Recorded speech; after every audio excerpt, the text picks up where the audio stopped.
आपलं शहर आता स्मार्ट होत आहे। मग तुम्ही कधी स्मार्ट होताय? स्मार्ट न्यूजचे यूट्यूब चॅनल सबस्क्राइब करा, स्मार्ट बना। नोटिफिकेशनसाठी बेल आइकॉन पर क्लिक करा। नमस्कार, मैं ओमकार अंगड़ी। स्मार्ट प्लस के आज के समाचार में आपका स्वागत। नजर सबसे पहले सुर्खियों पर। राज ठाकरे का पत्र अभियान गतिमान। विश्व स्वास्थ्य संगठन की राय है कि कोरोना अभी पूरी तरह खत्म नहीं हुआ है। डॉक्टर प्रभाकर कोरे अस्पताल में लीवर ट्रांसप्लांट सर्जरी का अध्याय। कनबर्गी रोड का एक साइड बंद होने से मुश्किल। रानी चन्नम्मा विश्वविद्यालय से डिप्लोमा धारकों के साथ अन्याय। बुद्धिगोप ग्रामीणों का प्रशासन को बयान।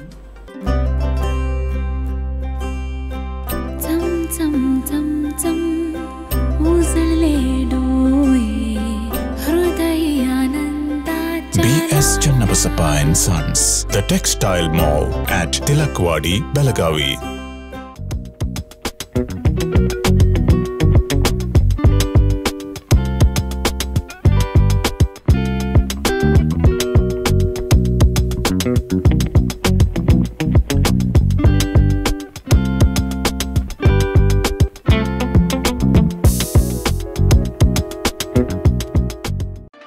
Admissions open 2022 and 23. Vijaya Institute of Physiotherapy, affiliated to Rajiv Gandhi University of Health Sciences, Government of Karnataka. Bachelor of Physiotherapy, BPT. Eligibility 12th or PUC second year science. Duration 4 years 6 months. And also installment facility available. Great job opportunities in India and abroad. Contact Dr. Prakash G. Patil, MBBS, Director of Vijaya Hospital, Ayodhya Nagar, Belagavi. Mobile number 9035511239, 8310240603, 8088415916 and 8088415917। अब समाचार विस्तार से। महाराष्ट्र नवनिर्माण सेना के अध्यक्ष राज ठाकरे द्वारा शुरू किया गया पत्र अभियान अब एक नई दिशा में शुरू हो गया है। हाल ही में अंधेरी विधानसभा उपचुनाव के सिलसिले में उन्होंने जो पत्र लिखा उसने राजनीति की दिशा बदल दी। अब राज ठाकरे किसानों का पक्ष लेने के लिए आगे आए हैं। महाराष्ट्र के मुख्यमंत्री एकनाथ शिंदे को राज्य में गीला सूखा घोषित करने की मांग को लेकर उनका पत्र अब चर्चा का विषय बन गया है। इसलिए राज ठाकरे का ये चरित्र अभियान किस नई दिशा में ले जाएगा, इसकी चर्चा शुरू हो गई है। राज्य में बारिश की वापसी से बकरियों को भारी नुकसान हुआ है। विदर्भ और मराठवाड़ा में कई किसानों ने सोयाबीन जैसी फसल रखी थी। हालांकि बारिश के कारण फसलों को नुकसान पहुंचा है और दिवाली की पूर्व संध्या पर किसान मुश्किल में हैं। इस बीच मनसे अध्यक्ष राज ठाकरे ने शिंदे सरकार को पत्र लिखकर इन बकरियों को राज्य में गीला सूखा घोषित कर राहत की मांग की है।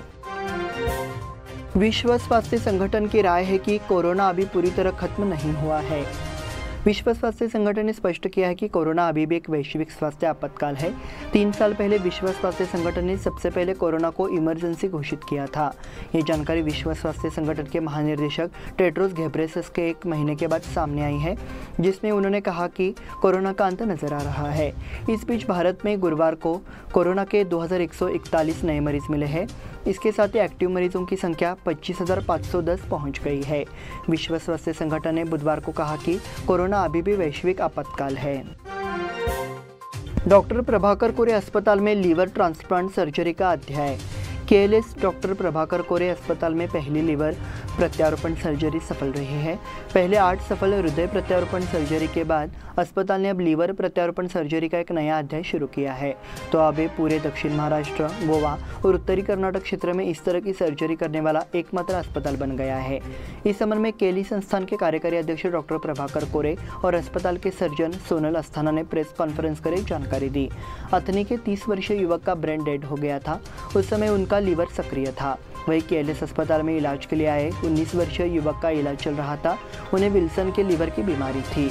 उसे लीवर ट्रांसप्लांट की ज़रूरत थी। अथनी से युवक के परिजनों की सहमति के बाद युवक का लीवर ट्रांसप्लांट करने का निर्णय लिया गया। एक कठिन सर्जरी भी सफलतापूर्वक की गई।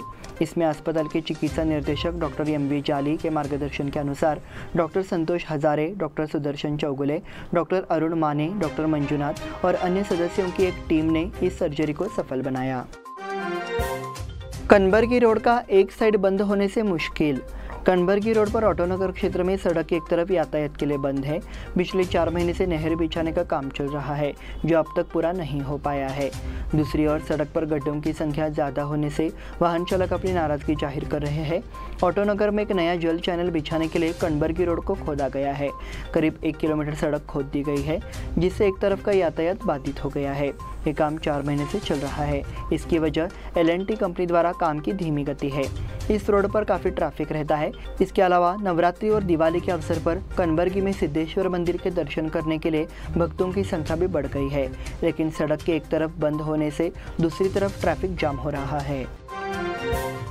रानी चन्नाम्मा विश्वविद्यालय से डिप्लोमा धारकों के साथ अन्याय। पॉलिटेक्निक के व्यावसायिक अभ्यास पाठ्यक्रम पूरा करने वाले छात्रों के साथ रानी चन्नाम्मा विश्वविद्यालय अन्याय कर रहा है। उक्त पाठ्यक्रम के छात्रों को बीकॉम में प्रवेश से वंचित किया जा रहा है। इससे छात्रों का भविष्य अंधकारमय हो गया है। मांग की गई है कि विश्वविद्यालय इस अन्याय को तुरंत दूर करे और छात्रों को न्याय दिलाए।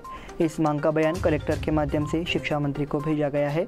इस संबंध में बोलते हुए छात्रों और प्रतिनिधियों ने कहा कि राज्य के सभी विश्वविद्यालयों ने इस तरह के प्रवेश देना शुरू कर दिया है, लेकिन रानी चन्नाम्मा विश्वविद्यालय अनिच्छुक है। चेतावनी दी गई कि अब इसके लिए छात्रों को आंदोलन करना होगा। बुद्धिगोप ग्रामीणों का प्रशासन को बयान। सौंदती तालुका के बुद्धिगोप में ही शेत शिवार में सड़कें नष्ट हो गई है, इसलिए ग्रामीणों ने चेतावनी दी है कि इन सड़कों का नए सिरे से निर्माण कराया जाए, अन्यथा जोरदार आंदोलन किया जाएगा। इस संबंध में गुरुवार को जिला प्रशासन को मांग पत्र सौंपा गया। इस रिपोर्ट में कहा गया है कि बल्लारी नाला निर्माण योजना में यहाँ की सड़क क्षतिग्रस्त हो गई है। ऐसे में ग्रामीणों के आने जाने का कोई रास्ता नहीं है। इस संबंध में कई बार अभ्यवेदन देने के बाद भी इसे नज़रअंदाज किया जा रहा है। अब इस सड़क की मरम्मत एक निश्चित समय में की जाए, नहीं तो आंदोलन शुरू करना होगा, ऐसा बयान में कहा गया है। इस बुलेटिन में वक्त हो गया छोटे से ब्रेक का। देखते रहिए स्मार्ट प्लस।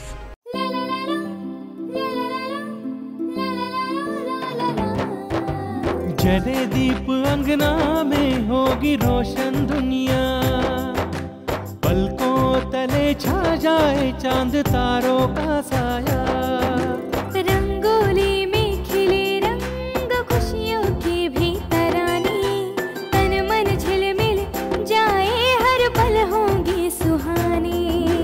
ये अटूट बंधन खिले हर आशियाना, रंग वस्त्रों का खजाना मन भाए आराधना।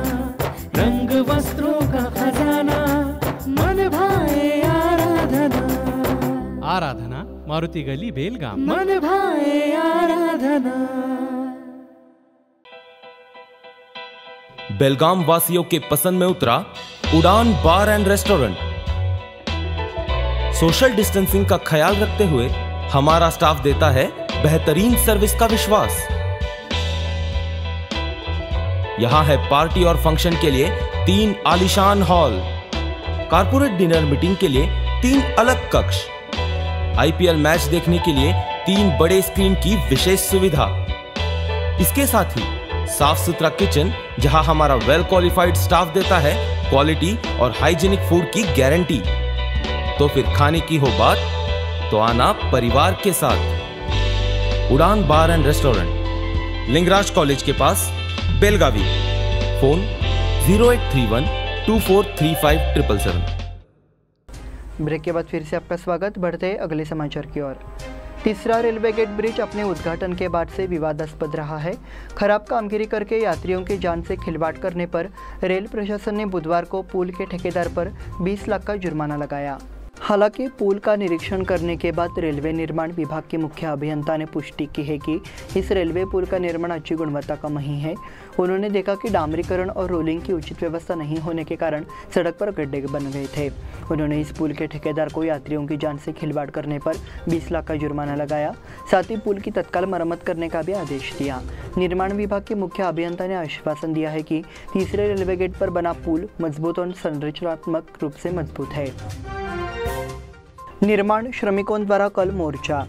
निर्माण श्रमिकों की विभिन्न मांगों को लेकर मंगलवार को मंदिर के विठल रखमाई हॉल में कड़ोली विभाग की ओर से बैठक की गई। इस दौरान शुक्रवार को मांगों को लेकर कार्यकर्ताओं ने 21 तारीख को उद्यम बाग स्थित श्रम आयुक्त कार्यालय में मोर्चा निकालने का निर्णय लिया गया। गांव के राजमिस्त्री, बढ़ई, centring worker, plumber, electrician, floor filter आदि कर्मचारी मौजूद थे। सोमनाथ पाटिल अध्यक्ष थे। ईरप्पा पाटिल ने मार्गदर्शन करते हुए कहा कि निर्माण श्रमिक सरकारी सुविधाओं से वंचित है और उन तक सभी सुविधाएं पहुंचना जरूरी है। विचार व्यक्त किए गए कि श्रमिकों को सतर्क अधिकारों के लिए रहने और संगठित होने की आवश्यकता है। एल्लूर में जल जीवन मिशन अंतिम चरण में। एलूर में जल जीवन योजना का कार्य अंतिम चरण में है और कुछ शेष कार्यों की समीक्षा एलूर ग्राम पंचायत अध्यक्ष सतीश पाटिल ने पूरे कार्य का निरीक्षण किया। इस मौके पर ओवरहेड टैंक और वाटर प्रेशर फिल्टर की जांच की गई। साथ ही एलूर के अन्य हिस्सों में पाइपलाइन के शेष कार्यों और अन्य कार्यों का निरीक्षण कर जल जीवन योजना के कार्यों को पूरा करने के निर्देश दिए। ग्राम पंचायत अध्यक्ष सतीश पाटिल ने कहा कि मीटर का काम पूरा कर जल्द से जल्द जलापूर्ति शुरू कर दी जाएगी। इस अवसर पर एलूर ग्राम पंचायत अध्यक्ष सतीश पाटिल और जल जीवन के पर्यवेक्षक उपस्थित थे। दक्षिण महाराष्ट्र शिक्षण मंडल की ओर से डॉक्टर प्रभाकर कोरे का सम्मान। केएलई संस्था के कार्यकारी अध्यक्ष डॉक्टर प्रभाकर कोरे के अमृत महोत्सव अवसर पर दक्षिण महाराष्ट्र मंडल से उनके कार्यालय जाकर अभिनंदन किया गया। मंडल की ओर से बधाई दी गई। दक्षिण महाराष्ट्र मंडल के उपाध्यक्ष राजाभाऊ पाटिल ने बधाई दी। शिक्षा, चिकित्सा, सहकारिता और वित्त के क्षेत्र में प्रभाकर कोरे के कार्यों को सम्मानित किया गया। संस्था के सचिव प्रोफेसर विक्रम पाटिल, कोषाध्यक्ष एन.बी. खांडेकर, निर्देशक पी.पी. बेलगावकर, आर.के. पाटिल, प्राचार्य ए.ए. घोरपडे, सह्याद्री अध्यक्ष आर.बी. बांडगी, प्राचार्य आनंद पाटिल, गोपाल काटकर, मारुति नीलजकर, बबन पवार मौजूद थे। सदाशिवनगर शमशान भूमि में अंधेरे का साम्राज्य। सदाशिवनगर शमशान घाट में पिछले 1 महीने से अंधेरे का साम्राज्य फैल गया है। बार बार शिकायतें करने के बाद भी कब्रिस्तान में स्ट्रीट लाइट की बिजली आपूर्ति में सुधार के लिए कोई प्रयास नहीं किया जा रहा है। इसे रात में दाह संस्कार के दौरान परेशानी होती है। सदाशिवनगर में 24 घंटे दाह संस्कार की सुविधा है। सदाशिवनगर कब्रिस्तान में स्ट्रीट लैंप पिछले 1 महीने से बंद है। इस स्ट्रीट लैंप की बिजली आपूर्ति सुचारू करने के लिए हेस्कॉम को सूचित कर दिया गया है। हालांकि हेस्कॉम द्वारा कोई कार्रवाई नहीं की गई है। इस स्थान पर चलने वाले स्ट्रीट लैंप का बिल नगर पालिका द्वारा वहन किया जाता है। सवाल उठाया जा रहा है कि स्ट्रीट लैंप बिल का भुगतान नहीं होने के कारण बिजली काट दी गई है। जिला औद्योगिक केंद्र के 2 रिश्वतखोर अधिकारी गिरफ्तार। सरकारी ऋण से छूट के रूप में प्राप्त राशि बैंक खातों में जमा कराने के लिए रिश्वत लेते 2 अधिकारियों को लोकायुक्त पुलिस ने बुधवार को रंगे हाथ पकड़ा। उद्यम बाग में जिला औद्योगिक केंद्र के संयुक्त निर्देशक शिवपुत्रप्पा हरिजन और सहायक निर्देशक जी पद्मकांति गिरफ्तार लोगों के नाम है। वो अपने कार्यालय में 50,000 की रिश्वत लेते रंगे हाथों पाए गए। 19 अक्टूबर को गिरीश कुलकर्णी ने बेलगाम लोकायुक्त से शिकायत की। लोकायुक्त पुलिस आयुक्त ने उसी दिन तत्काल संज्ञान लिया। श्रीमती यशोदा वंटकुड़ी के नेतृत्व में उद्यम बाग से डीआईसी ने छापेमारी की। इसी के साथ स्मार्ट प्लस के आज के समाचार समाप्त हुए। धन्यवाद।